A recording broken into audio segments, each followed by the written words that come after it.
I help patients make lifestyle changes. I help them prevent, treat, and in some cases even reverse healthcare issues that they are having. So a nursing health coach would complement the family medical doctor? Correct.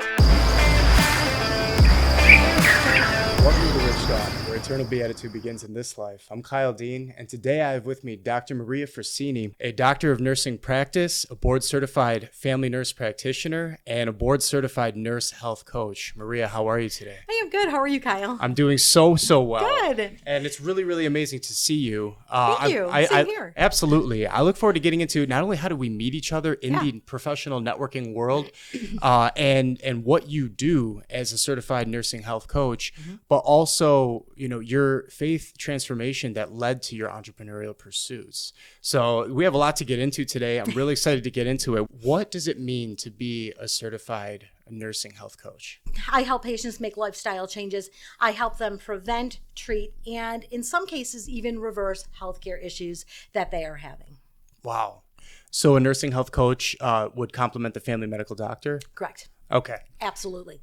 Because a lot of times today when people go see their healthcare provider, and I can speak to this because as a family nurse practitioner, I have seen patients in the office. So I have had patients that I have seen and I have treated, examined and everything. And you get about 10 to 15 minutes to see a patient. That does not give us enough time to help patients make those lifestyle changes or even educate them. So in my practice, not only do I coach, but I educate my patients because my patients need to understand what is their medication for. How do you take the medication? Are they taking it correctly? Right. Something like blood pressure medication. A lot of times, people don't realize that blood pressure medication cannot be taken with grapefruit juice because it will not work correctly. So, you need to take it with water, but we don't have a lot of time to educate, or even, I will educate patients on the diagnosis that they have. So let's say it's high blood pressure. Maybe it's coronary artery disease. It's high cholesterol. It's diabetes, whatever the case may be. But in order for patients to make a change and make changes that last, they have to understand what their diagnosis is, how to best treat it. A lot of times healthcare providers will say, oh, patients just don't care. Nobody cares. They just want to do their own thing. And that's not true. I don't believe that. I don't either. Not at all. I think where the problem lies is they're not being educated. They don't know how can a patient know how to best care for themselves when they don't know their diagnosis. They're spoken in medical jargon. So they are told that you've had a myocardial infarction. And they're like, what in the world is that? How long do I have to live? It's a heart attack. It's like, yeah. So, things need to be broken down so patients can understand what is going on with them. Once you do that and you educate them, now you can coach them. Now you can ask them to start setting healthcare goals. How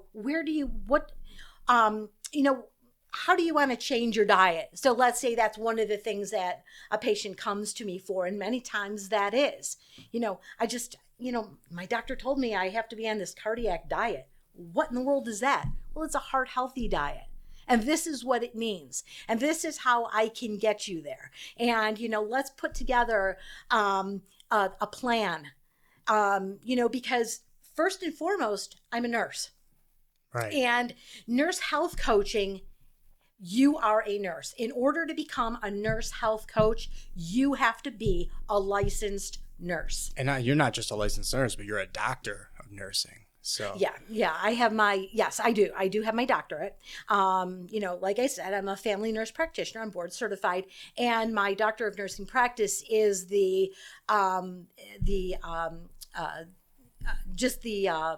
last degree that I can get. I'm doctorally prepared. Absolutely, which is a breath of fresh air. And I think that I can relate to this. So just, I'm the perfect person to talk to in the sense that I am I'm extremely health conscious, but I'm not health educated. Yep. And so I'm the average layperson in this realm. I'm big into tech and faith and stuff like this. So when I hear you describe this, I just think, well, I know that holism in any and every field is the name of the game. Like if you can comprehensively understand something, then you can really obtain a mastery of it. And I think where a lot of people in this day and age with the advent of the internet, it's like the next industrial revolution and even AI and all this now, you get WebMD. Yep. And people, they hop on the WebMD and they either get extremely paranoid or they suddenly think that they're like an expert in your field. Right. And yeah, I just know that maybe I've tried that in my college days and it just doesn't ever work out. So no, and people will Google symptoms. They love, they'll put it in, they'll, write in Google, they will, Google, heart disease, whatever. And, all these terms come up and they don't understand. They don't have an understanding. People like to do their own self-diagnosis, which actually is a slippery slope, which is very dangerous. Yes. Especially if you don't have a healthcare background. Nobody should be diagnosing themselves. You heard it here. We want you to seek a healthcare provider. And a healthcare provider also, too, should be there to support their patient. And me as a nurse health coach, that's exactly what I do. I am here to support my patients who come to me. When they see me, at first you are going to get a consultation. So to make sure that, first of all, that we're the right fit. Of course. But secondly, most importantly, are you in the right office? Do I need to refer you out to somebody else? And even during their time with me, when I'm seeing them as, a patient, is this patient having a problem that I need to refer? Maybe they're telling me about symptoms that they are having, and, I'm a healthcare provider. So, I am assessing my patient and I am making sure that what I'm hearing, my patient is safe. My patient is not having any healthcare issues, because if they are having healthcare issues, then I need to address that. I will work if a patient wants me to work with their physician. Or healthcare provider, another nurse practitioner or a physician assistant, or the nurse in their doctor's office, whatever the case may be. I have no problem doing that. In fact, I like doing that because now we form a team. So it is the patient, it is their healthcare provider, and it is me. And I, as the nurse health coach, I help bridge the gap between the patients and that healthcare provider that they are seeing. Right. So, coming to me, you are not going to get medication because, yes, I'm a nurse practitioner, and yes, I legally can write prescriptions. But I did not, opening up my own practice, I did not ask New York State to reinstate those. So, I can call them up and say, you know what, I want to write prescriptions. I'm not going to do that because my practice is holistic. There's more to health than just medication. And a lot of times when patients are going to their healthcare provider, it's like, oh, I hope I come out with a prescription. It's like, no.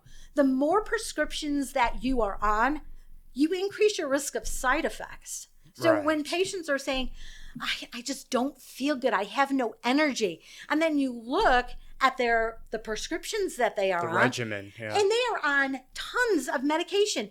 I remember when I first started out as a nurse, right out of college, I remember I had a patient that I was discharging, and this patient was on 35 medications. Believe it or not, I am not lying. 35. 35. And any healthcare provider out there listening to us knows that is true. That happens. That happens. How common is it? Hopefully not too common, but it does happen, and I've come across it. It gets on that level a few times. Yes. I don't think my pill holder is that big. No. I would need to get a much bigger one. Exactly. Well, I really appreciate what you're saying. This is a breath of fresh air because you got, one side of the pendulum, which we already covered, which is people that are self-diagnosing or just, think that they understand a field that you really do need a level of education and expertise to get it. But then you swing the pendulum on the other side. And I think what you can see is either aloof doctors or doctors that are so narrowly focused on what they became experts in that they can't be relatable, right? And you're talking about bridging that gap. Or on the worst end of it, I hazard to use the word like corruption, but certainly a system that favors medicating, and not just medicating, but medicating like, okay, what did they get the kickback on? I'm going to promote these samples as opposed to these samples because I've entered into a relationship with this other entity. And is it really, with the patient's best interest at heart if I've only spent 15 minutes with them? Right. And you know what, a lot of times too,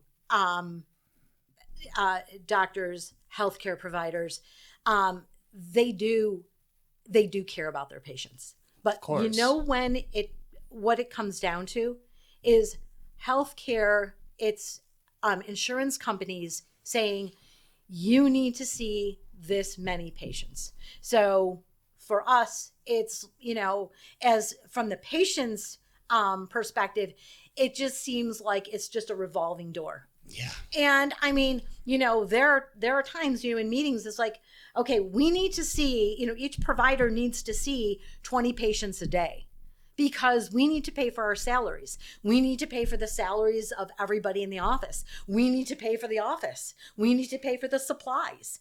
There's a lot that goes in to being a healthcare provider. I mean, I have malpractice insurance. I have malpractice insurance. I have regular insurance for my practice. And that's the same thing that healthcare, a physician has, that a nurse practitioner or a physician assistant. So it's, yes, there are those, you have those doctors, you have those healthcare providers out there who, they just, it just seems like they don't care and, whatever, they're just there to, make money. Sure. Of course, those people exist. In every field. In every field. Right. But I can honestly say I have worked with healthcare providers. I have worked with physicians that is not the case. And, we feel pressed for time. We feel that many times our care is lacking because we don't have the time. We're not given the time.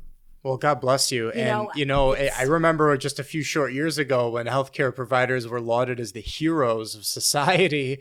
And then all of a sudden, it's like we're on to the next thing now, you know what I mean? Which is just amazing how the news cycle memory holds itself. But you know what I mean? Like, it's an important field to take seriously. And like in any field, sometimes you can lose the forest for the trees.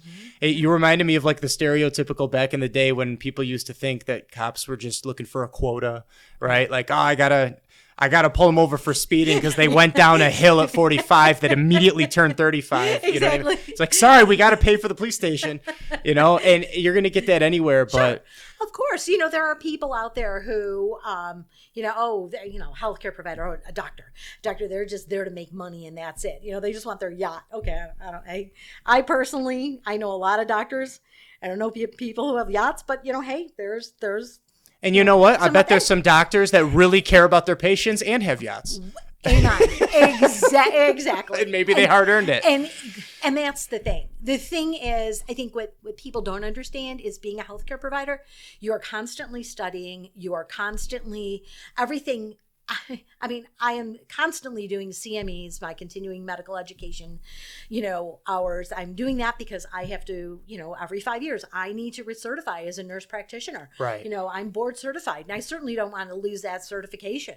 Right. And I have to be up on new medication and, just guidelines and everything, whether it's about heart disease or diabetes or high blood pressure, no matter what, I'm constantly studying.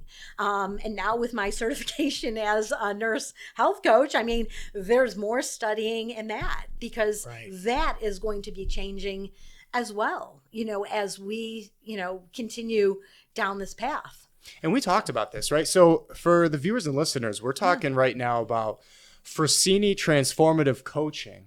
This is Dr. Maria's practice. Yeah. So it reminds me, again, I'm using layman's terms. Like if you're doing a home birth, it's like you want to have the midwife, but you also want to have the doula, and you also want to have, even if you need to work with the hospital, like you want to have a team available to you so that you have all options. And, the doula is going to spend way more time bridging between you and the procedures or anything that needs to be done. And, we had one that did our laundry too. We loved that. It was like an incredible thing. But but so too in the medical world, if you want to actually spend dedicated time with somebody beyond just 10, 15 minutes in a revolving door and enter into relationship. Exactly. I think that's critical as part of the holism. Absolutely. And as I was saying, when I first see you, consultations are free. When you sign on with me as your, nurse health coach and, let's say nurse, health coach, but also educator, Sure. let's say that, you get an hour. I am not going to rush my patient out the door. And the thing too is, also patients who are in cardiac rehab. Cardiac rehab, normally they give you about 6 to 8 weeks. That's what insurance will pay for. And then it's like, bye-bye, and patients are out the door. And, patients need to be watched. They need to have somebody that is going to give them that time, that's going to answer their questions. They have just gone through, whether they've gone through open heart surgery, they've had a heart attack, they have congestive heart failure, whatever it is. Patients want to be heard. They want to be understood. They want somebody to listen. And in 10 or 15 minutes does not give us healthcare providers the amount of time that we need to really help and educate. And, before I opened up my practice, I was an assistant professor of nursing at Niagara University. And my students would come back to me and they'd say, Dr. Frosini, here, we don't get enough time. First of all, these nurses, they're getting 6, 7, 8 patients on assignment. I'm like, oh. I mean, like brand new. Yeah. Oh, green. Even your seasoned nurses and any nurses out there who, you've been working in a hospital or you worked in a hospital, and just knowing how sick patients can be, that isn't good. That's actually that's scary. Yeah. That is really scary. So, I have that time. I will take a full health history, and I have to take a full health history because I've got to understand my patient. I want to know about them because nursing is very holistic. As nurses, we are, we want our patients to be healthy physically, mentally, socially, when it comes to jobs, when it comes to family, relationships. Right. It's more than just, a person sitting in front of you is not just cells. It's not just a patient with a diagnosis. It's a patient. This is somebody who belongs to a family. They belong in a family. And it can be very scary when patients are diagnosed and they don't understand. They don't understand what's going on and what can I do as the patient to make myself better, to get healthy?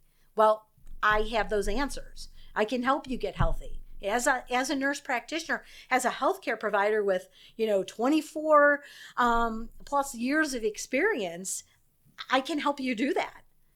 I've been in the hospital, I've been in the clinic, I've been in an office, I've been everywhere. I've seen so many patients that, I can help you.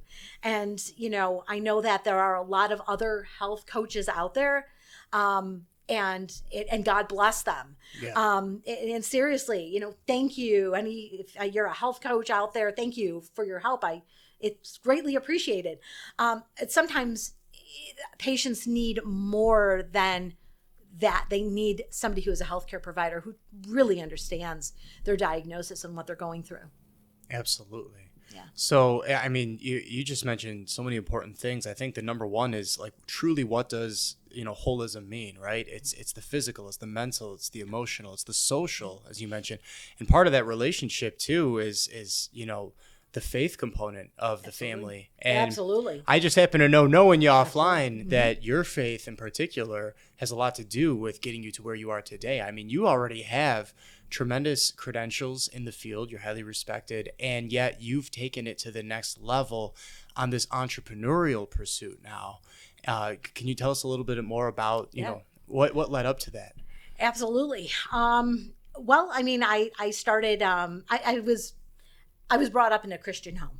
My parents, we went to church from pretty much day one that I was born. My parents, they grew up, being, in a good Christian Catholic home, and me the same. And so I have always been, a woman of faith. Even as a child, like I said, I mean, in my house growing up, we always prayed together. We would read our Bible, and we would do it as a family. It was me, my mom, and my dad. I'm an only child. Wow. So kindred spirits. Woo! You're an only child as well. I am. That's right. Okay. Indeed. That's right. Would you agree with this, by the way? Sorry to interrupt. No, please. I feel like there's at least two kinds of only children. There's like the ones that are, selfish because they just never got over that, thinking that the universe revolves around them. Yeah. And then there's like the ones that like want everyone to be their brother and sister, or like, because like they yearn for that which they didn't have. I definitely fall in the second camp. But Oh, same here. There was no way my parents were going to allow me to, to be selfish, spoiled, all that. I'm not selfish. Right. In fact, friends and I will go out, or, my daughters and and we'll share, I have no problem sharing dessert. And I mean, seriously, sharing appetizers. I have no problem doing that. Yes. My parents made sure that I was not going to be spoiled, that I didn't think I was better than anybody. Right. Because you know what? Everybody, puts their pants on the same, one leg at a time. That's exactly it. Yeah. So, yeah. That's awesome. Yeah. So you were raised in the home. You prayed together. They say the family that prays together stays together. Yeah, absolutely. It instills a lot of important seeds. Yeah. And obviously it lends to that holism. So you grew up. Were you did you always think you'd be a nurse, or when did that come about? No, in fact, it's funny because when I was growing up, the thing that I always liked to do, and being little, from when I was really little, was dance and music. Yes. Because my mom, she taught piano. Awesome. And my mom actually studied piano. So there was always music in the house. Did you have a Wurlitzer? Yeah, I think we did. We had a Steinway. I remember we had that. And then I remember that was like took up half the living room. So my mother was like, okay, we need to get rid of this and we need to get something different. So we did. We got an upright from, actually it was Denton, Katir and Daniels. There it is. That's amazing. Are they local? They are. And you know what? Unfortunately, I think they just, I think they had just closed down, like literally in January. Oh, I know. When I saw that, it's been a good run. That actually made me really sad because my mom used to work at the store years ago when it was in Buffalo. No way. Yeah. Oh my goodness. Hey, things are changing like crazy. Yeah, I know. Anyways, not to get on a musical aside too much, but so you wanted to dance. Yeah, so when I learned, it's like when I learned to walk, I was up and dancing, and my mother saw this, and she put me in dance as soon as she could, and I think I had to be 3 years old because that's all I would do was dance around the house. Yes. My mother was like, "Well, you're an only child. We need to get her into, something, an activity with other children." Because my parents always wanted me to be with other kids and other people because I needed people my own age because I grew up around adults. Right. My cousin who is before me, she's like 10 and a half years older than I am. And then that's I a came gap. on the scene. So yes, it is. And I mean, we're very close, but there is a gap between us, you know, and not having brothers and sisters and everything, you know, I was it in the house, you know, I did get attention. Couldn't really blame anything on like anyone else. Exactly. You couldn't really do that. That was the downside. Yes, it's definitely got its pros and cons. Yeah, exactly. If you're looking to blame, well, you're out of luck when you're an only child.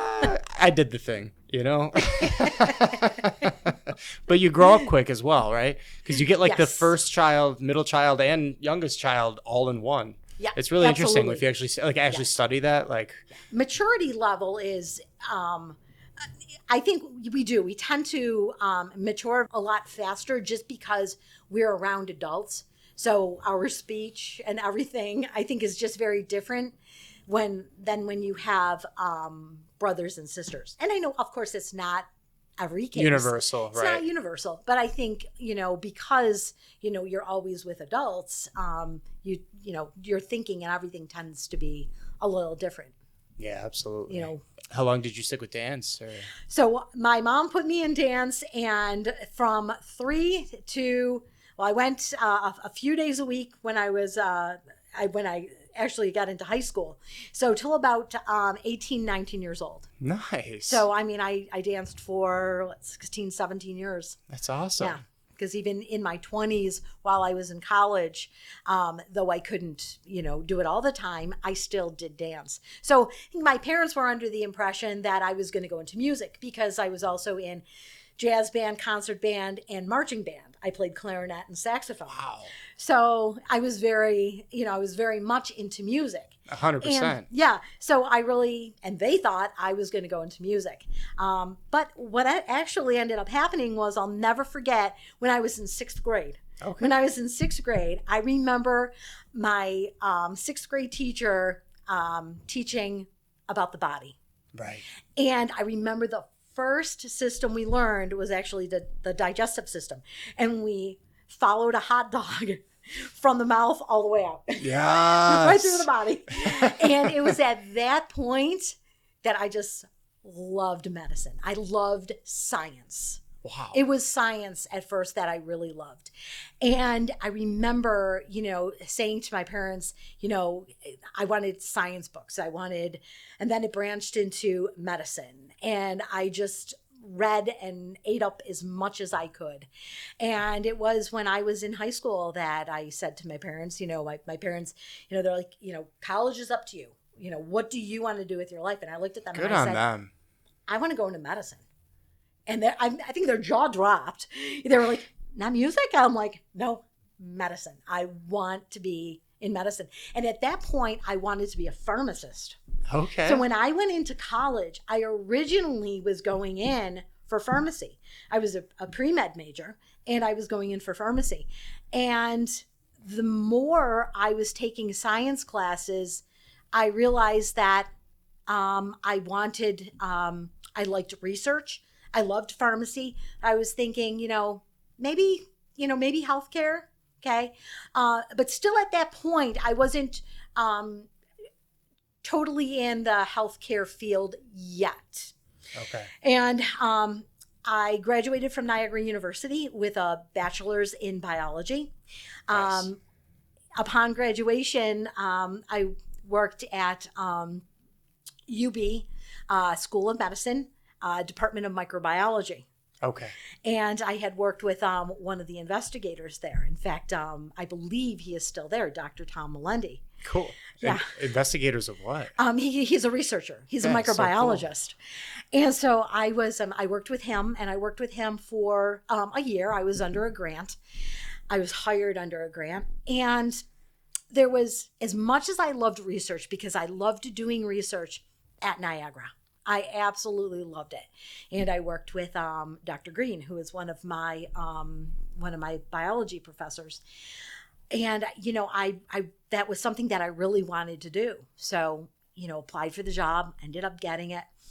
But a year in, actually, it was a year in, almost a year, I realized that, as much as this can be fun, it was lonely, should I say, because I was in a lab and I really wasn't with other people.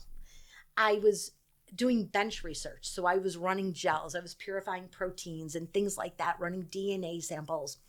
And that was very interesting. But it's like I longed and I yearned for something. And I remember we were at Sherman Hall at UB, and that's where the medical school was. And I remember just walking past their lectures going, I need more. Right. And I had left, I told Dr. Melendi and I was leaving, and I had gone back to Niagara to talk to one of my professors. And I said, what do I do? It's like, research is not really for me. What do I do? And I remember she said to me, Maria, did you ever think of going into nursing? And I remember I looked at her and I started laughing. Kyle, I looked at her and I go, yeah, right. Yeah, me a nurse. And she goes, exactly. You, a nurse. She said, you have what it takes to be a nurse. You have the personality to be a nurse. You care about people. Right. And I started thinking about that. And my grandmother, my nanny, yeah, she always wanted to be a nurse. So I decided to go into nursing. And but before you did, what was your initial reservation? Was there some like a stereotype that you had behind it, or did you just think you weren't ready for it? Or no, you know what, I think that because I think nurses have always been seen, especially years ago, as just bedpans and just like scut work almost. Sure. And it's like that is farther from the truth. Right. The people who run the hospital, it's the nurses. Right. Just so everybody knows, it's the nurses that run the hospital. Absolutely. We know the patients inside and out. Absolutely. So I think that was my reservation until I ended up getting into the nursing program at Niagara University. And once I started clinical, I was hooked, Kyle. I loved it. There was no turning back. That's what I wanted to do. And I knew that I was in the right place. I knew that that was a calling. And I really believe when somebody is passionate in the job that they're doing, whatever that career is, it is definitely a calling from God. Right. It definitely 100%. And I knew that he had called me to go into healthcare and to be a nurse. Praise the Lord. And exactly. Those praise are the great Lord moments. Right. It when is. Those happen. And, I graduated. I worked for a bit. I was married. And in fact, while I was in nursing school, I ended up, getting married. Partway through nursing school, after being married, ended up getting pregnant and having our first daughter. And I had to take a little time off, of course, because, I had my daughter. But I remember, going back, and I just had 2 semesters to finish. And I went back and finished those 2 semesters, and graduating, I was pregnant with my second daughter 6 weeks from her birth. So I graduated 6 weeks before my second daughter was born. Wow. Yeah. And then I worked. I worked in a hospital. I worked 2 5-hour shifts. I worked like a 10-hour week because I needed to keep my hand in it, but I wanted to be with my girls. Right. I thought that was important. And that was something that my husband at the time that we discussed. And, that was what we decided, that I would, work to keep my hand in it, just part-time. And then one time too, he was coming home for lunch and here I am, the girls are listening to Barney and I'm exercising to Barney, and he walks in and he goes, okay, it is time that you need to do something. You need to go to work and be with adults for a bit. So yeah. It's the balance. It is. And it's extremely noble to be there for your children, right? Because that's, absolutely. a very natural way. Absolutely. But it's also commendable to be able to maintain within the field, because like you said before, it's a field that you have to keep up on it, or else you kind of fall behind. Oh, I don't know if you can speak to how hard it is if you completely fall out, how to get back into it. Like, Yeah. It might have been, was this the 90s when you were starting out, or? Yeah. Well, when I started out in nursing, I graduated with my degree in my bachelor's in nursing in 2000. Okay. So I graduated with my bachelor's in biology in 94. Okay. And I graduated with my bachelor's in nursing in 2000. So even then, I mean, computers weren't as widespread as they are now. I'm sure it was a very different environment there. Absolutely. We didn't have people were a little EMR. More interpersonal. Oh, yeah. I mean, we were writing, on our charts. Is BMR like the software? An EMR is electronic medical records. Right. We didn't have that. Yeah, that was like, what, 2009? I think they switched over to that. I believe it started coming about 2008, 2009. Yeah. And then it was slow to, some practices were, some doctors retired because they didn't want to do EMR. So they actually retired. Oh, I'm aware. The reason I know the year is because in my tech field, I keep up on one area that I always found myself gravitating to was like ethics, IT ethics. So we were big on like net neutrality back in the day and this and that and whatever. And yeah, when that happened under the Obama administration, I remember it was kind of a travesty. You had like people in the field, doctors, nurses, healthcare providers. They were in their 70s. They just never wanted to retire. But they're extraordinarily competent. I mean, beyond mastery, like the gurus of the field. And because they couldn't meet the tech expectations suddenly imposed, they had their licenses taken away. Yeah. It's amazing how much tech has kind of become ubiquitous in all these different fields. Yeah, absolutely. So, I mean, I worked, part-time, and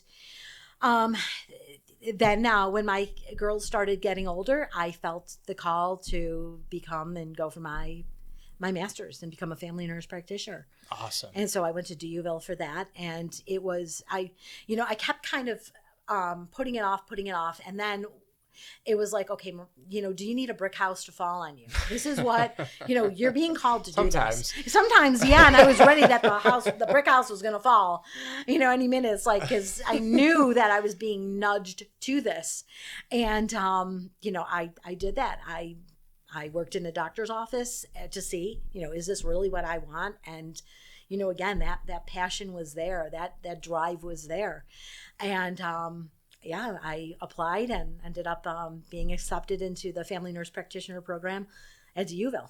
Yeah. So, I mean, my girls were older at that time. Sure. So my daughter, Sarah, she's my oldest. She was in 3rd grade, and my daughter, Emily, who is my youngest, was in 1st grade. So at that point, I mean, I had classes when my girls were in school. My homework, I mean, I remember I had classes on Thursday and Friday.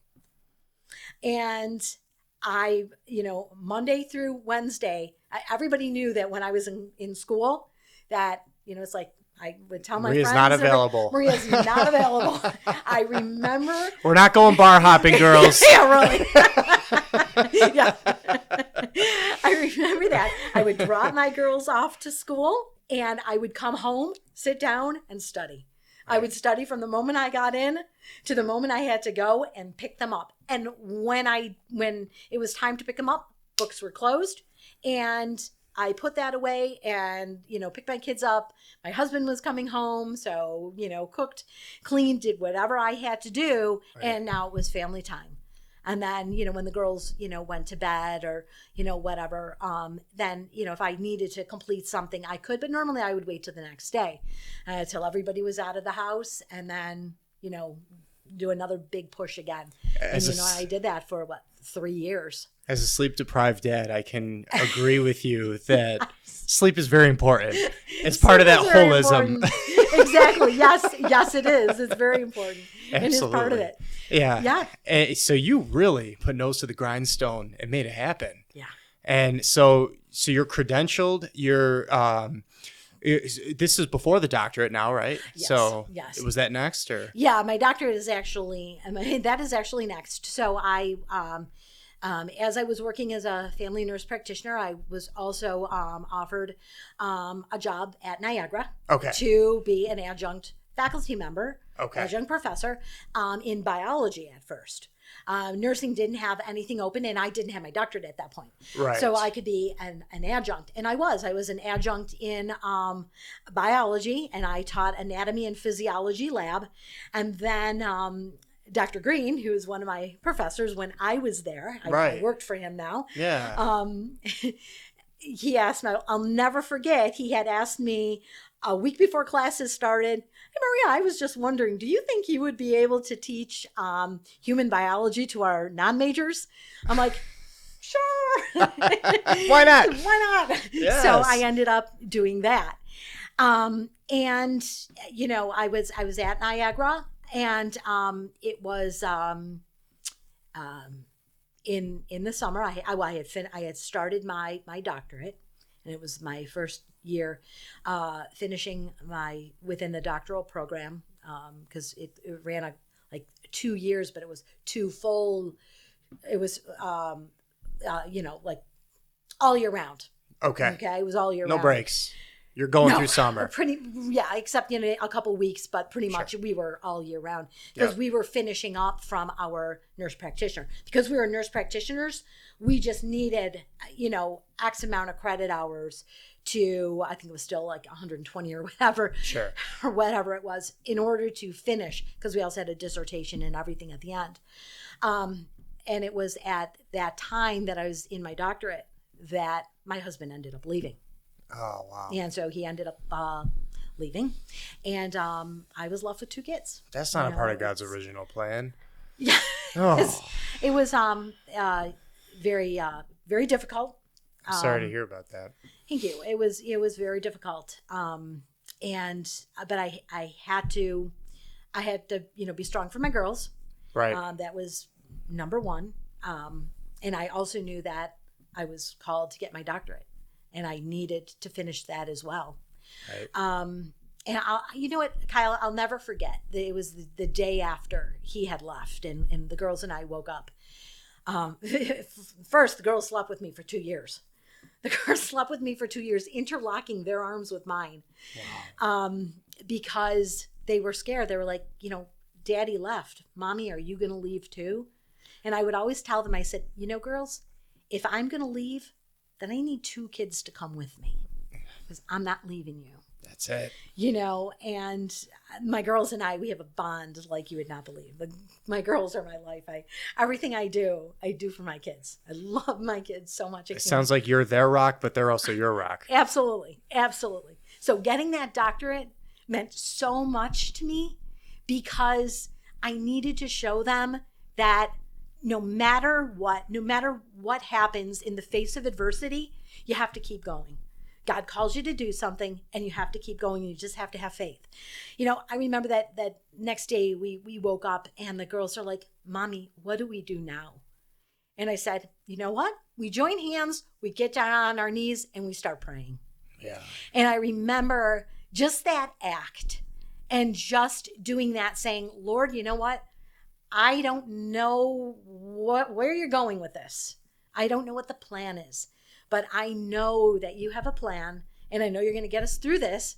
I'm hoping that your plan is to restore our family." Right. That would be amazing. That's what I wanted. Right. And that's certainly what, my girls wanted was, for Daddy to come back. Right. Unfortunately, that was not in God's plan, and Daddy didn't come back. But, it's... Well, God had something else in mind. As we say in theology, God's permissive will allowed that, but it's not part of God's active will. Exactly. Absolutely. It says in Ephesians 5, what God brings together, let no man tear asunder. Amen. Right. And when I said my wedding vows, at the altar, we were married, and 2 priests, God, and our friends and family. And, I was serious about that. It was till death do us part, and I meant it. Right. Marriage to me is something that is very sacred, and it's not something that you just walk away from. And that is, I'll be honest, Kyle, that's been a hard pill to swallow.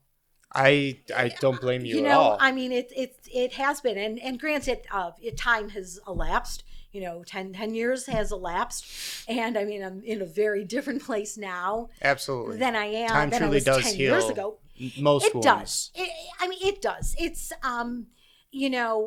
it's sad that had to happen. That my ex-husband made the choices that he made, but he made choices, and he has to live with the choices that he has made. That's the paradox of freedom, right? I Absolutely. mean, we truly do have free will, and we're supposed to choose between goods, not between good or evil. But though we are free to make our choices, we are not free from the consequences of our choices. Absolutely. I always say God gives us a free will, and with that free will comes a burden of choice. Right. And, choose wisely. Yes. Because it really can alter the course of your life, whether good or bad. Absolutely. And we're playing for keeps here. I mean, if I may for a moment, I really do empathize with you saying that was a bitter pill to swallow because, my parents divorced when I was 2. I don't know that I've ever shared that in this podcast, but I certainly intend at some point in the lifetime of just, telling my overall testimony that, divorce has serious effects, deleterious effects on society. We talk about social holism. I mean, we could get into all the stats till kingdom come that it shows, we're past 50% divorce rate now. And it devastates the future generations, to say nothing of spiritual warfare matters, the doors that are being opened, because men in particular, as the head, it's our responsibility to fend off any of that, psychological or spiritual baggage to try to pass on to the next generation. And of course, with the mother as well. Of course. You need the whole team. Oh, absolutely. Definitely. 100%. Yeah. And so, just as a literal, I'm a statistic of it, when you don't have both, you end up having an increased risk of, legal troubles, drugs or alcohol or whatever the thing might be. Just general challenges, a burden to society writ large. And it takes all of us to try to combat this. Mm-hmm. And so, and of course, physical health is one critical component to all of that, but it's really the complete package. We need to have mental health, I think, and emotional health has a lot to do with this. Yeah, absolutely. And spiritual health. Yeah, definitely. And you know what? And the thing is, when I say it was a very hard pill to swallow, because I come from a family, my parents were married 57 years before my father passed. Right. My parents this year, if my father was still alive, they would be celebrating 60 years of marriage. Yeah. And for me, and even for my ex-husband, his parents, I mean, my former in-laws, they're going to be married, 57 years, 58 years. I mean, so we both come from long-term marriages. Stability. We absolutely, both. And he was brought up in a family where he was an altar boy, he went to Catholic school and everything. I mean, so this was totally from left field kind of expected. A thing, not in the plan. I remember when we were dating, before we would go out on a Saturday, we would go to mass first. We always went to church. When our girls were born, the first place they went to church, just like our parents took us.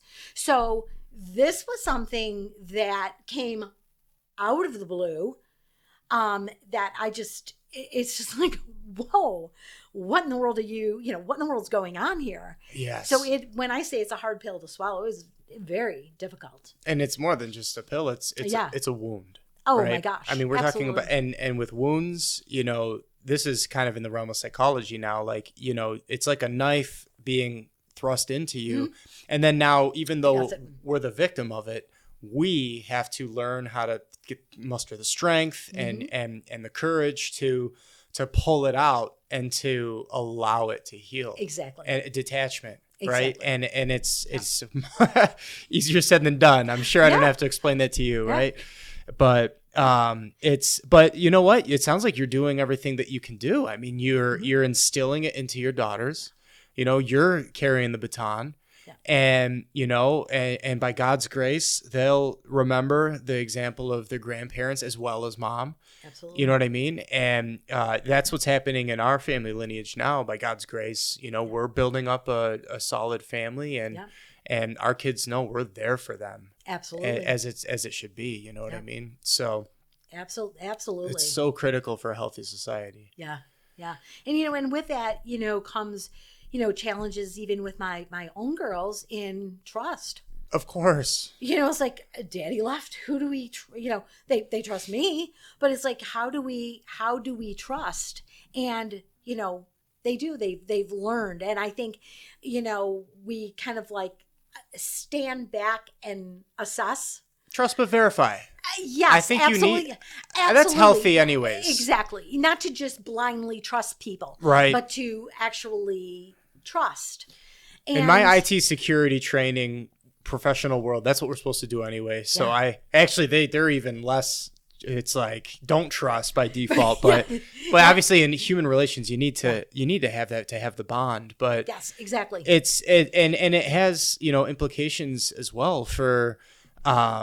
A lot of times what we see in the ministry field is, children that have challenges with the father, it might translate to Jesus or God the Father. Mm-hmm. Children have challenges with the mother, it can translate to relationships with the Blessed Mother. Absolutely.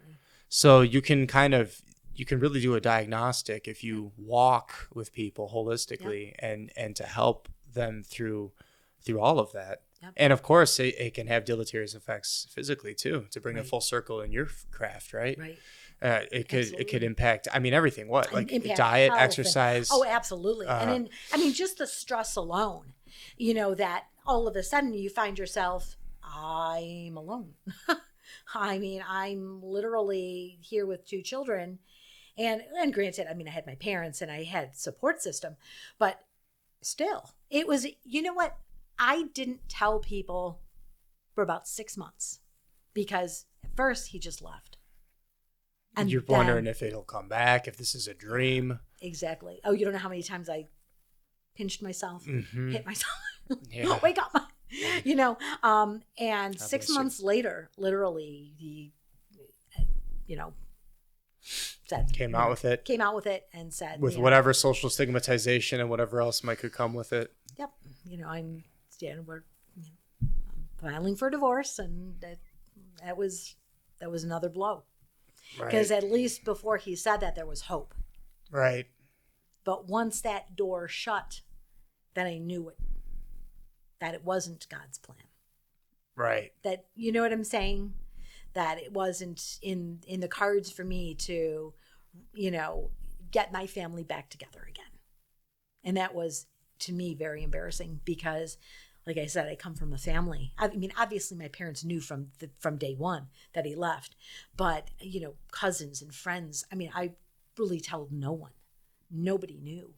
Even people I worked with, nobody knew what I was going through. And even I was in my doctoral program at that point, and I didn't even tell my professors until one day I was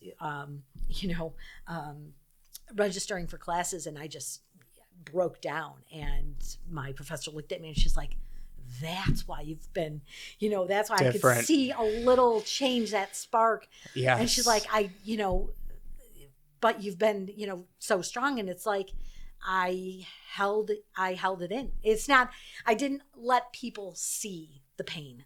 I would cry in my bedroom. I couldn't let my girls see my pain. I had to be strong. I had to be the strong one in the house. Because I made sure that if anything was happening, if he wanted to get mad, right here, direct it right here. Do not direct it at the girls. Of course. Right here. I can take it. Right. I have big shoulders. I'm a big girl. Right. And, yeah. I have to ask as well, because the field that you're in too, of course, has an impact on your overall outlook on life and perception and also coping when going through such a traumatic experience like that. Because there's an expectation that you're the healer, right? You're the one that's supposed to be healing people. So what did you need to draw deep down within to... of course, it's survival of your daughters, but what did you tap in? Was there anything that your training helped you tap into in order to overcome and to wrestle with that paradox of being the wounded healer? Yeah, I think I had to go through all the steps of grief. That is so important. Yes. In fact, I actually want to write a book about that.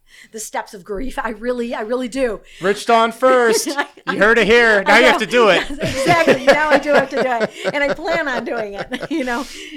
Just like, I know one of my fellow colleagues, she always tells me, you've got to write a book about, your journey as an entrepreneur, as a nurse. I'm like, I will do that. So that is another one I will do. Yes. But yeah, I really, you have to go through the steps of grief. And people who think that, I think we all want to rush through the healing process, but we all heal at different rates. Yes. You need to heal in order to get into another relationship. You need to be a whole person again. That movie quote, oh, you complete me. From what I'm. I don't know the movie, but I know the quote very well. But the thing is, you need to come into a relationship, into a marriage already complete. It is not fair that somebody has to complete you. It's like you have to come in complete. Absolutely. And you have to experience those steps of grief. Yes, you're going to be angry. Yes, you're going to hate them. Yes, you're going to say, you're going to cry and you're going to be angry and all this. Yes, you have to do that. But you know what? In the end, there's forgiveness. And I will tell you, Kyle,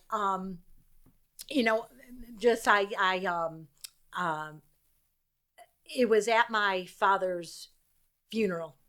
Yeah, my ex-husband ended up coming, which, and my girls told me, they said, just so Daddy's saying that he's going to come. And I said, okay, that's absolutely fine. Sure. And, I'll never forget, he came in and, we greeted each other and gave me a hug. And all of a sudden, I don't know if it was my father or it was God, somebody talking to me, my angel, right, saying to me, you need to tell him you forgave him. And I remember looking at him saying, can I just talk to you over there for a second? And I remember his eyes just kind of like opened up. Like, oh my God, what is she going to do to me? Yes. And I remember I took him over to the side and I looked at him and I said, I just want to let you know, I forgive you. And he just, the expression on his face just changed. And I think at that point he may have felt like a heel, Sure. But heaping coals of righteousness. I think and he's just kind of like, you don't have to say that. And I'm like, no, I do. Like I right. do. I need to say that. Because there's a self-forgiveness and healing too. Absolutely. Even though you didn't do anything wrong. Right. Isn't that terrible? When it's like a part of the victimization. People, so different people identify different ways, and I'm not trying to transpose onto you. No. But, the victim survivor baggage that comes with that, Yeah. And I didn't, after that, it just felt like a big weight was lifted off. And it's like, it's okay. Okay, it happened. God bless you. You're in my prayers. And, every so often, if I, he's mentioned or something in the house, I will. I'll just say, Lord, just bless him. It's because you get to that point where it's like, okay, you made a mistake. By this point, you have to know you made a mistake, and it's like, but what's done is done. Exactly. And it's like, you know what? I'm moving on. It's time for me to move on with live your best life. Not just survive, but flourish. Absolutely. Amen. So, yeah. I got to ask a quick question, and then we can move on to doctorate and entrepreneurial. Do you know about Venerable Fulton Sheen? Have you heard of Venerable Fulton Sheen? He was like the Catholic televangelist in decades past. Okay. Oh, you'd love him. He had like the black and white, and then the color Technicolor came out or whatever. But he was around. He was actually the first ever American televangelist ever, even before Billy Graham in the Protestant world. Yeah. Yeah. No, Fulton Sheen. It's like our Catholic go-to. Okay. And he also wrote a ton of books, dozens, and I think like 70-something books. Wow. And one of his books is called "It Takes Three to Marry." And I find myself time and again in the ministry that I currently lead, Dynamis. One of the things that's happened with it is we've brought 6 couples to their wedding day, And, at varying stages, from either matchmaking in the first place and then just walking intentionally in faith and understanding the difference between Catholic courting and secular dating, or anywhere thereabouts. Yeah. And one thing that I find time and time again, just handing out to, new couples or newly engaged, is this book, because the core message speaks exactly to what you said, which is, you can't be an incomplete person expecting someone else to complete you. The way that it works is, from a theological perspective, the reason it takes three to marry is because, the man and the woman are both finite beings. Right. You can't fill the infinite void that's within your soul or have it filled by another finite human being. Right. It's just not going to happen. And that's why the third entity is God in your relationship, holding it all together. And, they say, I think in Proverbs, like a threefold cord or a many-fold cord is hard to break. And so absolutely, you do your very best to plant those seeds from a young age, and for people to realize, like, don't put these false expectations on your spouse. Right. You know what I mean? Absolutely. Yeah. Absolutely. And you know what? And the thing too is, you've got to, I think people today who are married have to realize that you need to have God in your marriage. You need to have God in your life. If you don't have God in your life, you pretty much don't have anything. Yeah. It's true. And that's how I was brought up, to know that, if adversity happened, if a problem happened or whatever in our house growing up, remember, we always sat at the kitchen table. That's where the discussion happened. And, and God was the center of it. And, I was taught at a very young age that, when you have a problem, you go to God. Right. He is the person, he is the one that is going to get you through. And, people will say, oh, do you pray every day? And I'm like, I pray every day. I'm in my car talking to God. That's just, and it could be about my practice or whatever it is. It's like, God, I need you to show me this. I need your help. Now, godless, like, psychologists would hear that and say, oh, she's nuts. Oh yeah. How do you associate saying, I grew up in the faith my whole life, and that's an integral part for anyone's life, and I fell in love with science in 6th grade, and science is, my passion in life to pursue, in a world where, and this is really only like about a 200-year-old issue to the level that it is now. Yeah. But like, in a world where those two somehow can't be in the same universe, like, how do you reconcile that? That's easy. Okay. You know what? Because honestly, in my world, God created everything. God created the human body. So I always say to him, I'm like, okay, you the know KISS what? method. I like exactly. This is what I need to do. You need to give me this information, because you know what? You created it. You understand the human body. Right. And you have all the answers. I don't. I'm a human being. I make mistakes. I don't know it all. I study and, I take care of patients and everything, but I don't have all the answers. But God does. And when we open up ourselves to the realization that, you know what, we don't know it all. And we need God in order to come in and to give us that information, that's what we need. So it's like, people who don't believe in God, that's on you. Right. No matter what, whether people want to believe it or not, there's a judgment day that's coming. Right. We're all going to stand in front of God, and we're all going to have to give a test of our life. Right. And, I want, God to look at me and say, well done, my good and faithful servant. That's what I want. You don't want to believe? That's fine. I look at it this way. I rather believe and there isn't a God than not believe and there is a God. Right, Pascal's wager.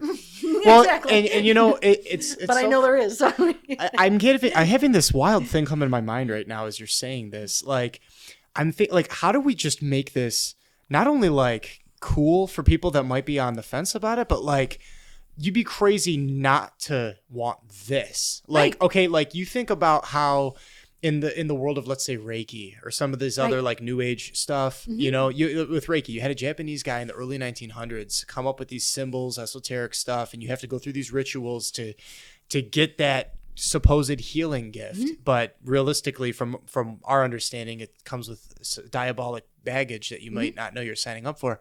So my point is you can, like, people gravitate to that and they don't think that's crazy. Right. So like, and to them, that's healing. Right. But like, what about a faith-based health coach? And by the way, I don't believe that you promote your practice like wearing your faith on your sleeve per se. Right. Like, you know, there's that famous quote, like, preach the gospel and when necessary use words, right? But in effect, like, I'm thinking of another spiritual corollary, right? We've had the seminary system since late 1500s in the wake of the Council of Trent. So it's actually young relatively in the life of the church. It was always originally the apprenticeship model that Jesus and his apostles had. But with the seminary model, you have a formation component and you have a spiritual direction component. And you need to have, you know, the people that are growing up as seminarians need to have a spiritual director. What a lot of people don't realize is that spiritual director is always supposed to be vetted as an extraordinarily holy person to the point where they have special spiritual gifts and they're able to be given like a word from God or like, you know, to read souls or whatever the thing is to truly form those souls. Now, I'm thinking when we had our pediatrician who's very faith-based, like, I remember we're taking care of our children. It's just normal health. And the doctor is praying like, what does this child need? Not just my medical, but like spiritual needs. And then would get these ideas and share this wisdom with us. And I was like, that's true holism. Like, and by the way, like, faith corresponds to reality. Like, to have a right faith is to be the most sane person that there is. So, like, why would anybody want anything less? Right. Exactly. And you know, and unfortunately, we can't answer that. You know what I'm saying? Sure. Well, you got to meet people where they're at. Yeah, you got to meet people of where course. they're at. And you know what? And yes, you know, being a Christian and opening up my practice, you know, when you come in, am I, you know, praying over you? And, you know, is there, you know, crosses and everything all over my office? No, my office is it's not like that at all. Man. And you don't have like Buddhas everywhere either? Or... No. You know, because the thing is, I want everybody, no matter what faith you are, right, to feel comfortable coming to me. You know what? A lot of times people think that, you know, you have to go out and you have to preach and you have to shove religion down people's throats. Oh yeah. And that's something that turns people off. And a lot of times it's Christians trying to convert other Christians. Like, what I'm already Christian. What are you doing? Same camp. Like, exactly. It's like, so it's just a different house. You know, so you're you know, Baptist or Lutheran or whatever. And it's like, you know, I believe the exact same things you believe. Right. It's like, I just don't understand. It's like when people try to win an argument instead of winning a soul. Correct. Right? Because winning a soul means making a friend, growing an authentic Yes. relationship. Exactly. It's not just like, okay, I checked the box of converting your mind state to think the way I think. Okay, off to the next one. Exactly. And that's exactly. And you know what? I always say this too. You know, when Jesus was down on earth, who was Jesus friends with? Who did he hang out with? Prostitutes. Exactly. He tax collectors. Exactly. Yeah. You know, it's people who... They called him a drunk.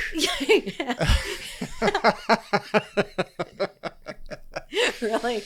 You know? You can never please everybody. No. That's one thing I've had to learn as an adult. Yeah, exactly. You know? Yeah, people pleasing only gets you so far. Exactly. Very true. And I always say he has a sense of humor. Oh, no question. He is definitely, our Lord definitely has a sense of humor. You know, I often, you know, you just look around the world today and it's like, how in the world are you up there not throwing down lightning bolts? It's like, man, do you have a sense of humor? I'm a Boagernes, son of thunder. James or John, they were that way. They you know, and it's like, can we just stop this? And God's like, okay, I'm more merciful than you, and thank God I'm in the driver's seat and not you. Exactly. Have you seen The Chosen? Have you watched that? Oh yeah. Oh, I'm caught up. Is the new season hasn't come out yet, has it? You know what? I think it's about to. I think it's about to. Yeah, theaters first. And Yes. Okay. So I cannot wait. But I'm caught up. I'm caught up. Okay, yeah, me too. Yes. Me too. Yes. But it was just it's so nice to see, a portrayal of Jesus with a sense of humor. Oh, yeah. Have you ever met someone without a sense of humor? Yeah, well, usually. It's kind of like, have you ever met someone that doesn't like music before? Have you run into that? Sometimes you're just like, I love you as a fellow child of God, but we have like nothing in common. I know. I don't understand that. But but that's okay. Very true. Exactly. Yeah. It's okay. Yeah, 100%. And that's why we have the initial consultation, right? So, but no, I'm just kidding. So I got to bring it back to humor, But so we've been on a bunch of holy bunny trails at this point. Now, so you went through the traumatic experience. You wrestled with it 6 months, keeping it to yourself, coming out with it, and beginning your healing journey with that. And then you hunkered down and went for the doctorate. Yeah. So I continued on with my doctorate, and it was that semester that I graduated. So it was actually 10 years ago. So it was 10 years ago in 2014 that I graduated with my doctorate. Awesome. Now I and then did you do more teaching for a time? I did. Or? Then I was okay. And listen to this. This is so funny because it was 2 weeks. About 2 weeks before I graduated with my doctorate, that the College of Nursing at Niagara had 2 positions in nursing open up. There were no positions. The Lord opened the door just for you. Exactly. There were 2 positions meant to be. All of a sudden that opened up. And I applied and started teaching. Awesome. And I knew at that point, I'm like, wow, okay, Lord, this is where you want me to be. Right. And you know what? Working at Niagara, it was going back home. Yes. It was going back home, and it was so healing because I was on campus. I was, a professor, but I was with people that I had known because there were still the priests, some of the sisters, some of the professors, and even administrators were there when I was a student, and now I'm, a professor or assistant professor here at Niagara University. And it was very healing. Awesome. It was very healing. And it was a great journey. I have had so many students, so proud of my students. Many of them are either, working here in Buffalo, whether they're at Roswell or Kenmore Mercy or, Oshai, our children's hospital, wherever it is. Right. Some of them still keep in contact with me, and, I'm so proud of them. I'm proud of all of them. We have some really great nurses out there. That's amazing. And it's I can sense your humility. You mentioned it earlier too, like that it's great that there's other nursing health coaches out there. Now it's good to also have the board certifications and everything because you have more to bring to the table, quite frankly. Right. But the point is that, this is a field that's never going to lack demand. No, you know what I mean? Absolutely. Like it require and therefore it's not like competitive because it has to be collaborative because every human being on earth is going to suffer the affliction of death someday. there's a whole litany of stuff between then too, right? Yeah, exactly. So it really is. It sounds like it's like a field where it's very it's camaraderie and that it's collaborative. Yeah, and you know what? I know that sometimes especially nurse health coaching is very new. As you had mentioned, it has taken off on the West Coast, and it is slowly moving across the country. Yes. And when seems nurses, to be the way with some things. Exactly. And the thing is, as nurses in hospitals, we always used to have nurse educators. Now we have nurse educators that educate our staff, but we need nurse educators that educate our patients. So as a nurse coach and me as being an educator, to educate my patients and to coach them, I fill that gap as well. So because education is so important, like we said in the beginning, if a patient does not understand how to care for their diabetes, their congestive heart failure, their high blood pressure, and cholesterol and the like, and kidney disease and all the rest. It's scary, and a lot of patients, they're scared. They want somebody to talk to. They want somebody who's going to listen, who understands. And I'm, as a nurse health coach, I'm here. I do that. And I'm in my own practice, and being in my own practice, I can say, I'm seeing my patients for an hour. Right. Nobody's dictating to me how long I can see my patients. My patients need me. I'm going to listen to them. I'm there. And I want to bring it back to my understanding in the tech field. And it reminds me of a story about my grandmother going to the emergency room. Mm-hmm. This was very shortly before COVID. And, she had a specific health need at the time. And it took a long time. This is even before the era of COVID to get help. And I just I went up to them and I'm like, listen, because I know people are always vying, and hopefully you have a good advocate that's vying for the attention, and hey, we really want the help here. It's like the squeaky wheel gets the oil.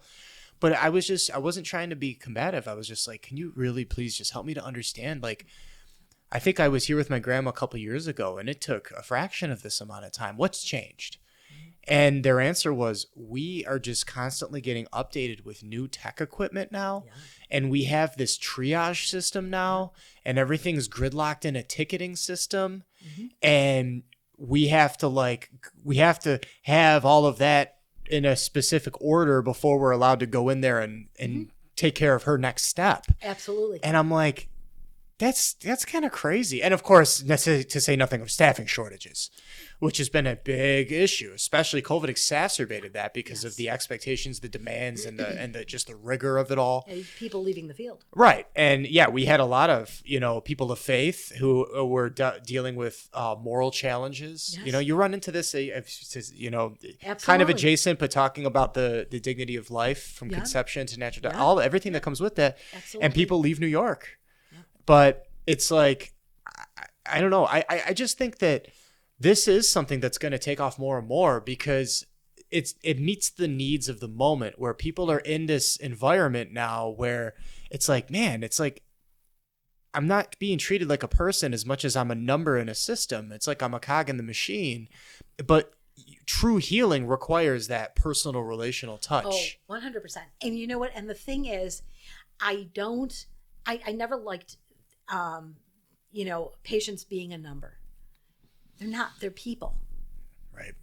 And sometimes as healthcare providers, because the demand on us is just so much, and people tend to forget that this is a person.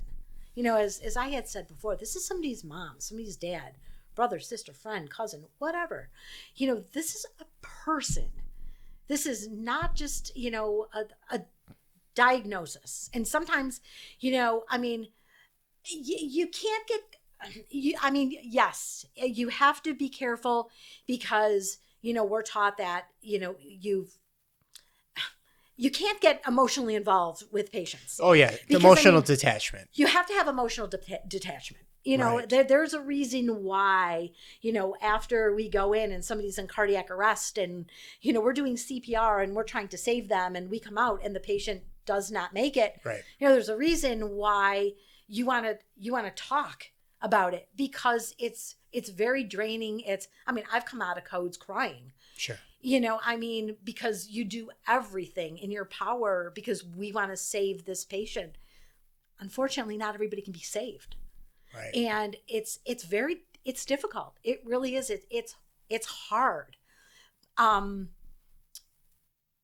I think too, when you go in knowing that it's a calling, it kind of it almost feels like it raises the bar. Absolutely. And the ability to give in that capacity because, it's like I was just joking with some of our professional contacts actually in our circle recently that, like some people are like, I thought I was going to go for the law, but I didn't want to do that because you're constantly working with people on their worst day. And So you really just need to want the prestige or the whatever that might come with it, the good pay to do it. But, it's different in the nursing field because there's much more empathy involved, but it's still somewhat similar that you're dealing with people that are going through some traumatic and or just very difficult situations, but having the ability to persevere and to see it through so that they feel better on the other side of it, I'm sure is part of the reward. Oh, absolutely. To be able to, when you see your patients heal and you see them get better, that is the best reward. Yes. It's like, this is why I do what I do. Yes. I do what I do because I want to help people get healthy. I want people to be healthy. I want them to know that, what, there is another way. We can prevent, we can treat, we can even in some cases reverse, healthcare issues. Now, that doesn't mean that everybody's going to be able to come off their medication and things like that. Sure. And you don't come off your medication unless a healthcare provider takes you off your medication. Right. You do not come off your medication by yourself. Here. Because we can have a lot of problems, so we don't want that done. Right. But I don't want people to think that medication does not play a part or is not helpful, because that can't be farther from the truth. Of course we not. have medication out there that that helps people stay healthy. Some of the medication, some things we can reverse. We can reverse high blood pressure. Absolutely. And we just need to, change your diets. And for some people, they're not able to, but for others, they can. Yes. Dealing with something like heart failure. There are ways that we can't reverse heart failure, but we can help, and we can help treat it, not just with medication, but also with diet changes. Watching salt intake, watching what people are eating and things like that. And this is what I teach my patients. Yes. I want them to know, how can I be healthy? How can I use food as medicine? Because medicine should be our food and food should be our medicine. That's Hippocrates. Yes. And it's very important to realize that. And what we eat today, it's all garbage. Yeah. Everything is processed and ultra processed and everything, and they say there's trace amounts of every drug known to man in the tap water now. Oh yeah. You really need to do extra filtration exactly. if you want to yes. avoid that in your diet. Exactly. And me, I'm a huge proponent of fasting as well. Yes. Your yes. food is your medicine. Mm-hmm. That speaks to homeopathy as well as more modern medicinal remedies that are absolutely legitimate, and thank God for them. But also fasting can be one of the most powerful forms of medicine, because, if you study all the mammals, when they get sick, they start to fast. Right. It's like, it's the mammalian response to illness, to reset. And of course, you see that even in mainstream medical, they say, fast on water before you see us. But even if you go a little bit longer, as long as it's under the care of a health professional, and your state in life allows for it, you can really, you get into cytosis or ketosis, excuse me, and reverse a lot of the damage that and the junk cells in your body. To say nothing of the spiritual component again. Right. Absolutely. And you think about when you're sick. A lot of times when we're sick, especially if we have flu and we have, and we have nausea, vomiting, everything, what is the one thing we want you to do? Not eat. Right? We don't want you to eat. We want you rest ice the chips, stomach. maybe. Exactly. You start on ice chips, and then, what do? You stir out the bubbles in the, in the cola, right? Because it acts as actually a syrup, and, it just helps settle the stomach, and it gives you just a little bit of sugar so your blood sugar doesn't drop, and slowly we start introducing food. We don't want you to sit down and have a huge meal after you've had, abdominal, stomach issues, but, absolutely slowly. So yes. So there's fasting in that as well. Right. And, I'm drawn to the overall history of all of this, like we've talked about our faith. Healthcare came in the West through the Catholic Church. Like it began in the university system began in the 1100s. So education, degrees began, and as well as healthcare, nursing, as well as, obviously being the largest charity. So you put all of those together, and that is the holistic taking care of the other. And it's harnessing all of the tools at our disposal, fasting, medicine, whether that's herbal, whether that's the modern medicine. And, it's about striking that balance where you're not beholden to these like corporations that have these agendas. It's just, it's not about getting up to 35 medications because you need the Benadryl for the akathisia or whatever the thing is, like slapping Band-Aid on top of Band-Aid. It's, many times that's exactly what it is. But you need to get to the root of the problem. What is the root cause? Instead of putting medication upon medication upon medication, what is the root cause? Right. What is it? Is it diet? If it's diet, then that's what we need to change. If it's exercise, we need to exercise. We were not made to just sit around. We were made to exercise. Physical activity. Housework, cleaning your house, that's physical activity. Yes. Taking a walk, gardening, cutting the grass, things like that, shoveling snow, that is physical activity. Yes. And, and granted, shoveling snow and everything, you have to make sure that you're okay to do that. If you have chest pain, if you have any cardiac issues, then I don't want you to do that. But, That's it. Exactly. But, this is the nurse cam right here. Exactly. Yes. So, I know when I want to get my point across, I go, yes, you're doing it. Yes. And you know what, too? Like, you made a comment earlier that we, of course, want to save our patients, and it's very taxing if someone doesn't make it. I think that's the ultimate, right, of healthcare is ultimately we're preventing death, but death is the final inevitable illness. And I think that you can't have the most holistic perspective on healthcare without really wrestling with that concept and knowing what that means. And of course, that's where theology comes in. We know that it's the consequence of sin. That's where death came from. Exactly. And so sit on that for a minute. If you don't give enough time day to day to that, that's something that should be on the back of your mind every day of your life, in my humble opinion. But the reason I bring that up is to say, I know one of my theology teachers recently, she's a doctor. She was a chaplain, and she would be in the hospitals, and she would share these stories of like, and I'm sure you've got some too, where people at their last moments of life, like I think all nurses do. And she would say that what a lot of people don't realize, I subtitle this podcast is Where Eternal Beatitude Begins in This Life. The reason I call it that is because, in part, like, I want to impart spiritual theology to the masses because it's become this lost art. People don't realize that you're supposed to have a spiritual director with certain gifts at certain posts in the world, and realizing the 9 levels of prayer and the mechanics of that, and the fact that not only are they attainable for all of us, right? Levels 1 through 4 we can do on our own. It's like vocal prayer, mental prayer, effective prayer, prayer of simplicity. But then you've got these upper 5 mystical levels of prayer that ascend all the way to the point of the transforming union itself. And when God said, "Be ye perfect, even as my Father in heaven is perfect," those top 5 levels, we don't will them ourselves, but you dispose yourself to a level of holiness that God infuses grace into you. And that's part of spiritual health. And ultimately, that is moral spiritual perfection, is maintaining a homeostasis at level 9 of prayer.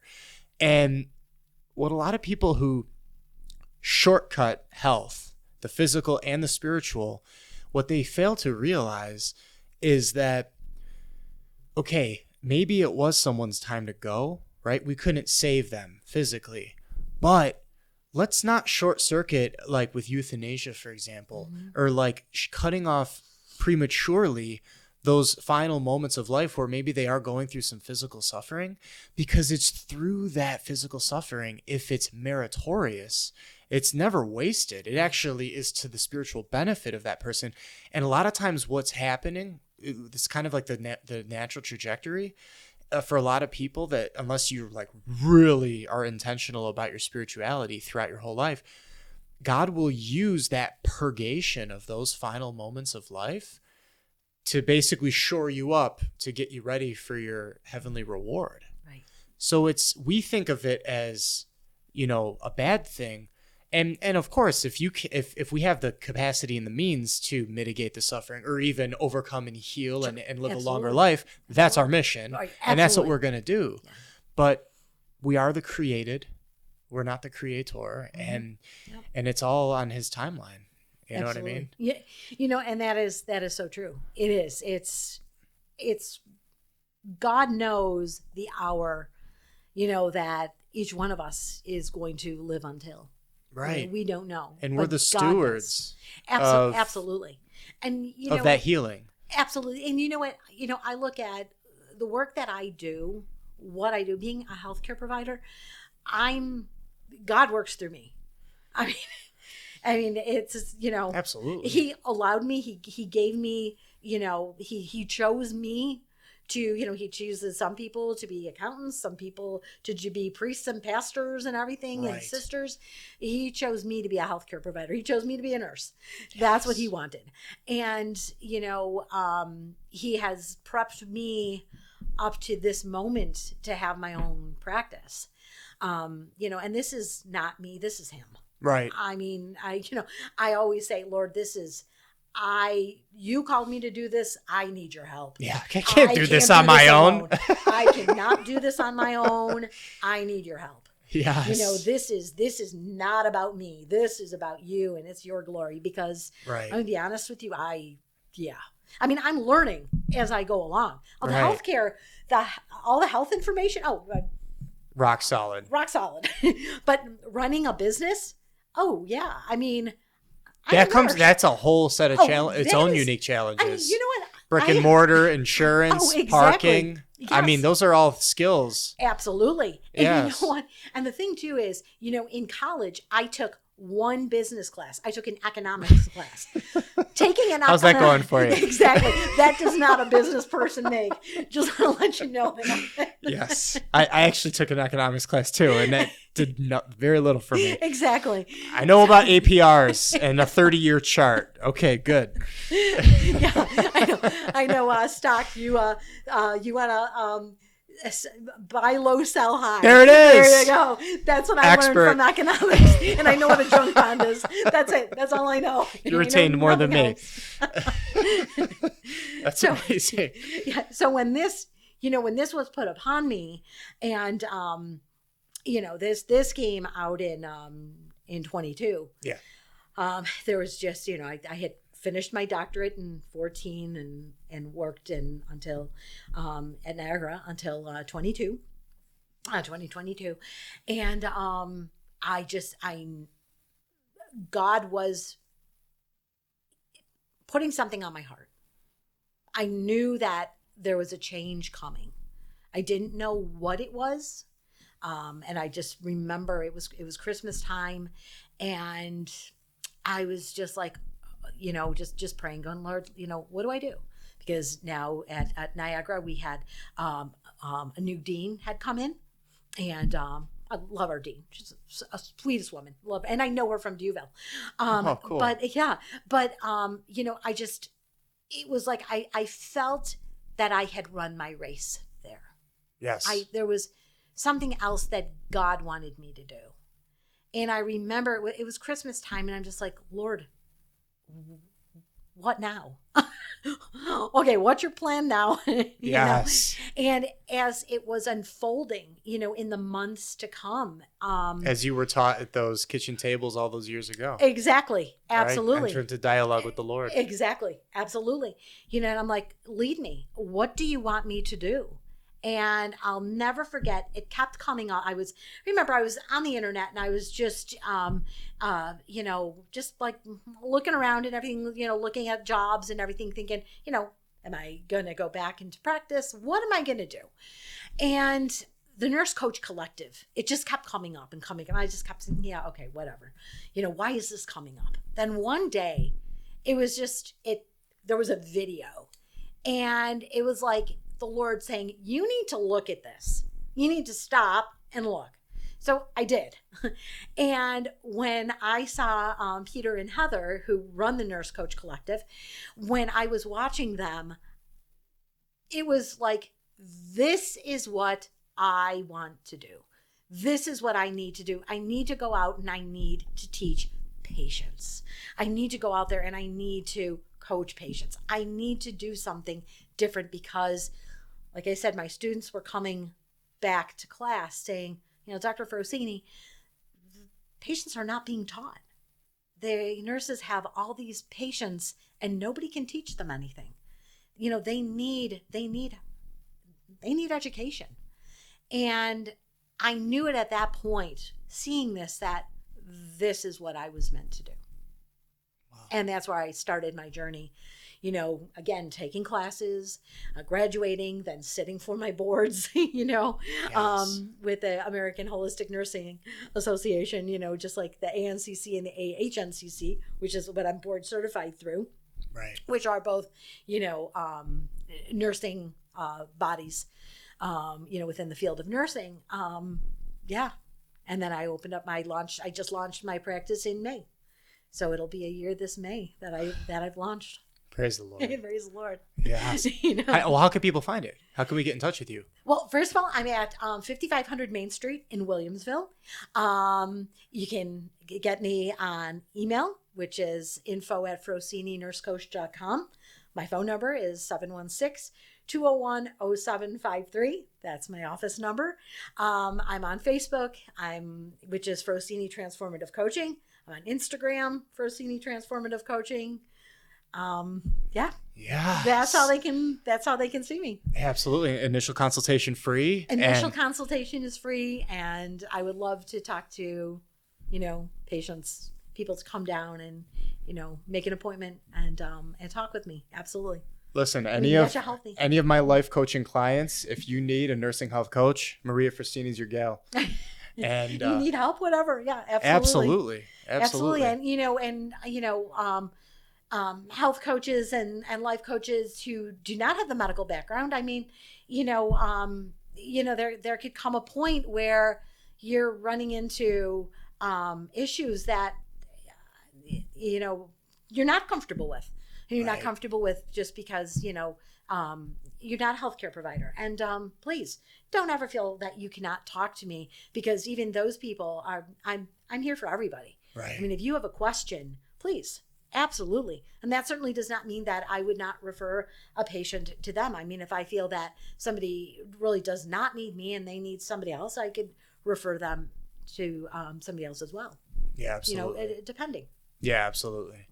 And I want to back up for a moment before we go, because I just think that it's so powerful to reflect on this. Like, can you think of any of those moments when you were like dealing with end of life patients? Like, has there ever been like one of those like, wow, it just seems like there's something greater here in the universe, I guess, let's say,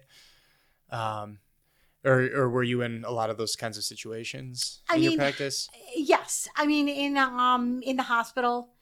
Yeah. I mean, I was in, I've been in codes. I've cared for patients where they're end staging, and I was the nurse who had to give them care.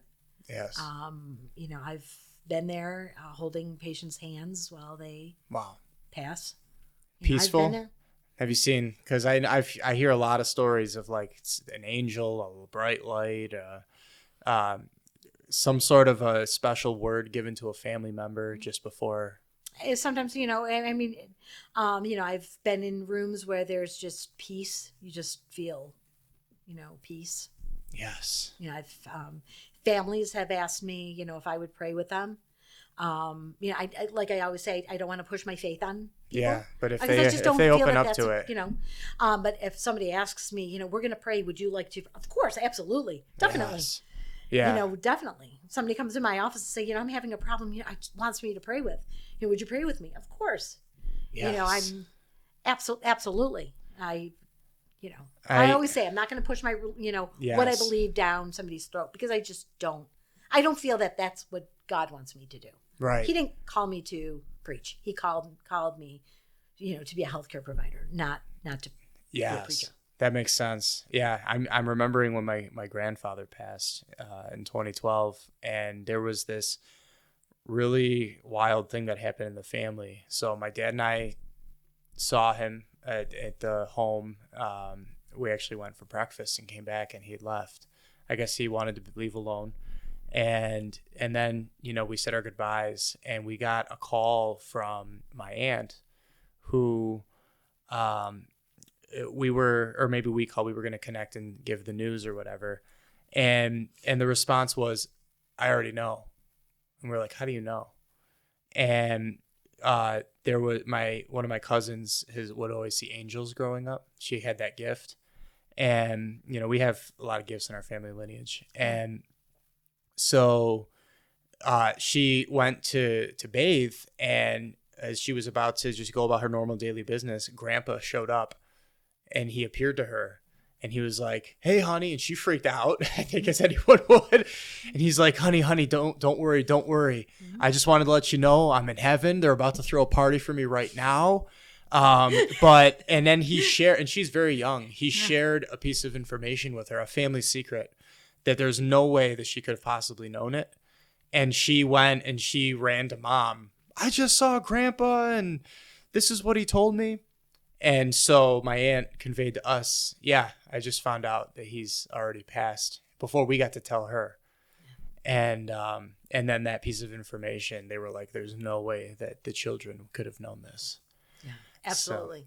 So it's out there. It's out there. It is, I guess my dad passed, it was 3 years ago, December 27th. Okay. And my mom's still living. My mom is, God bless her. Thank you. Yes, she's unfortunately she's in a nursing home, and she has dementia.